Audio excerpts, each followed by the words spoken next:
Yes, yes, yes, yes, yes, you read it correctly. This is a selfish video and I apologize for that. You're still going to get a great amount of information about an Air Force One High, a very cool up and coming sneaker for the next few weeks or months ahead. We're going to talk about some great details on that shoe, look at what I think they could have done a little bit better and would have made it an absolute classic, but alas they didn't.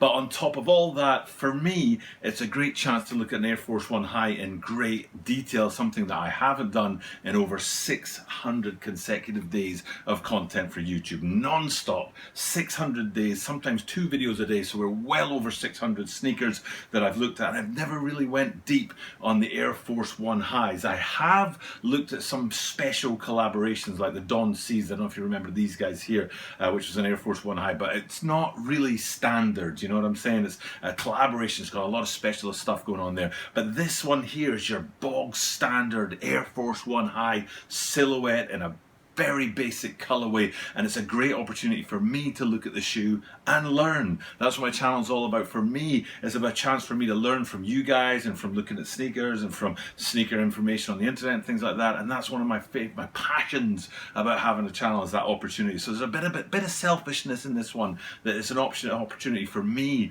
to grow my knowledge about sneakers and have a really close-up look. And there were a couple of points that by looking super close at these guys, there were a couple of points I was like, wow, that's a really interesting feature that I'd never really thought about on Air Force One Highs. So I'm glad to be able to do that and bring you guys all the details and the information about the upcoming release of the Nike Air Force One Green White.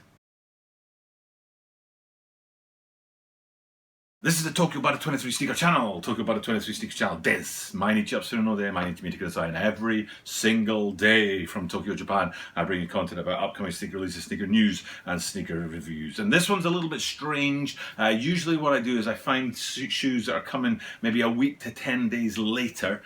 So find something that's going to be dropping like in a week's time and talk about that and give you guys the inside edge on that and look at the details and things like that. But this particular one doesn't have a drop date, not yet anyway, it's just I've seen it hanging around there, I've seen it on sites like Sneaker News, and I thought that's a great opportunity for me to look in detail at that shoe. I'm sure the drop date will come within a month or so, probably September sometime, and this video will be relevant then. But for right now, it's more about having a chance to look closely at all the details and the silhouette itself that makes the Nike Air Force One High one of the most iconic sneakers, and it has done for the last 38 years, since 1982 when these guys first came on the scene. And I don't think you can look at Air Jordan 1s and say there's no connection to Nike Air Force One Highs, because the similarities between the two shoes are, they're there. And without a doubt, the Air Force One was a precursor to the Air Jordan 1 and also the airships that came before the Air Jordan 1s. And they're all part of that sort of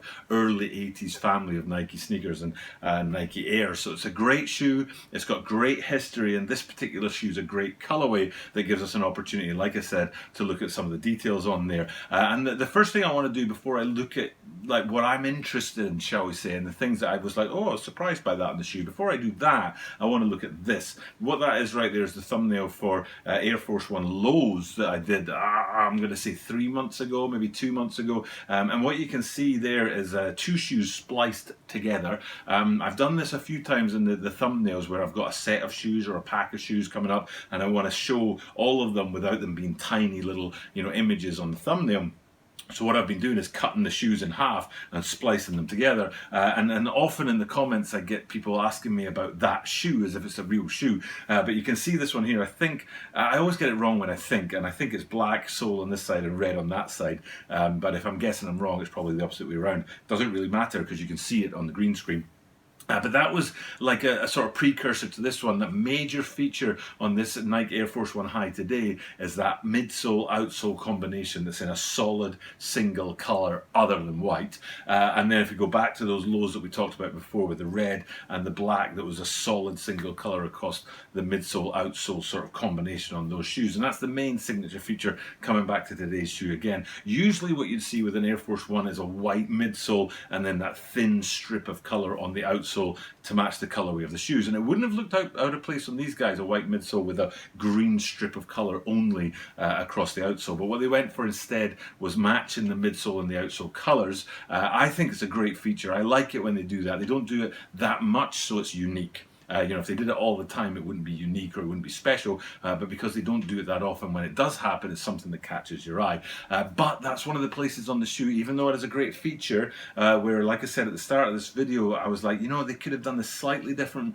and got a bit more pop out of it. And what I'm talking about is, if we look in, I think there'll be a really good picture of that heel branding on the midsole, which you see on Air Force Ones in general, not just highs. And what it says there is Air, and then there's that line that runs around the back of the heel. And sometimes, often, what they'll do is put that branding on there in a different colour to the actual midsole itself. So in the case of these, what I would have liked them to do, sometimes it works when it's the same branding, when it's, say, purple on purple. That might work, it depends on the shoe and the total silhouette that we're looking at, the colourway. But in the case of these guys, I think with that whole green midsole outsole effect, white branding on here would have been really popping and really fire. So I think one of the main features of the shoe, and I'm going to talk about two more places where this happens, for me, and one of the things I think that just doesn't quite reach those heights, is places where they could have done a bit more. Instead of going for like solid blocking colour, they could have put contrast with two colours.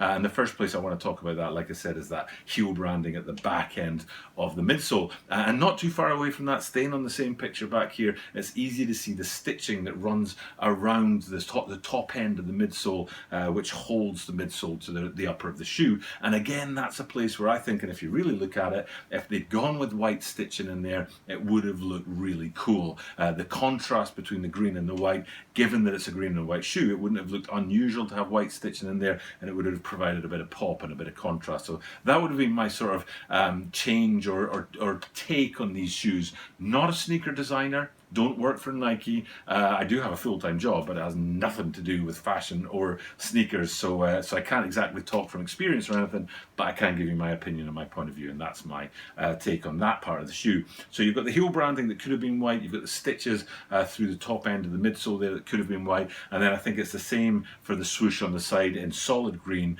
with green stitching. And again, if you look at that, and hopefully I've been able to zoom on it in a good spot on the shoe here, and you can see that if that had been white stitching around that green swoosh, again, the contrast would have given you a great pop. Now we're going to look at a couple of places on the shoe where that green and that white contrast together does give pop, and then if you think about that in relation to where the stitching could have been on the swoosh, the stitching on the midsole, and then the branding on the heel of the midsole, it might give you an idea of what I'm talking about. So place number one, we're going to go to the tongues, and up on the tongues there you see it's a white tongue with green branding. There's that contrast that I'm talking about.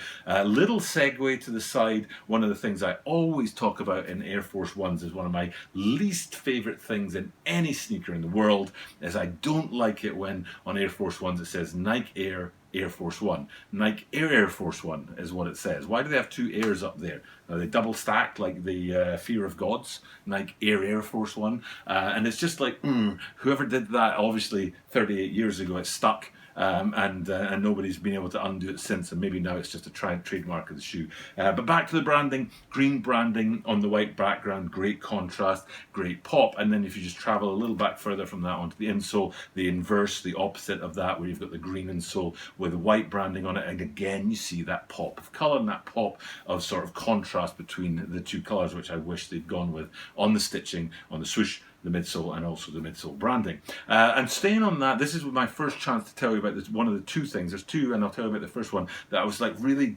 first time I got a really good chance to look at this feature on Air Force One highs, and just look at the amount of padding up there on the ankle on these guys. Super surprised on that. I'd never noticed it before, never really taken account of that, and you have to remember that these were basically a basketball sneaker and given a lot of support on the ankles, especially in the 80s, when the rest of the shoe didn't have, graphite or carbon fiber or inserts or stuff like that to give support. So that padding around there gave a lot of support on the basketball court, especially for lateral movement. But just looking at these guys, hopefully you can see what I'm talking about. The amount of padding up there on the ankle, that selfish thing I talked about at the start of this video, that's a thing for me to learn, and I kind of appreciate being able to see that.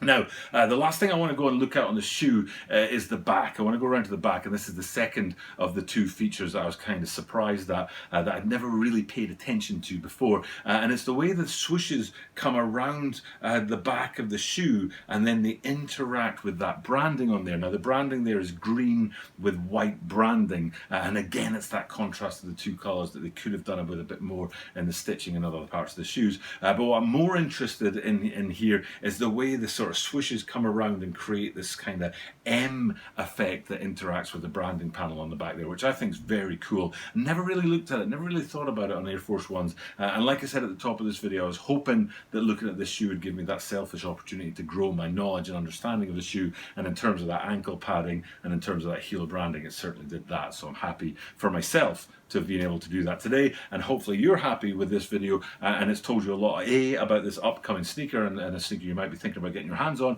and B, about Nike Air Force One highs in general. But for now, it's time for me to shoot off. It's, goodness me, it's 12:20 at night on Wednesday night, and I wake up at like 6:30, so I've only got like 6 more hours, and I need to get this video all tucked away and stuff like that. So I'm going to go do that, but before I do it, I'll remind you guys that I do this every single day, and that means that you are guaranteed to see me tomorrow.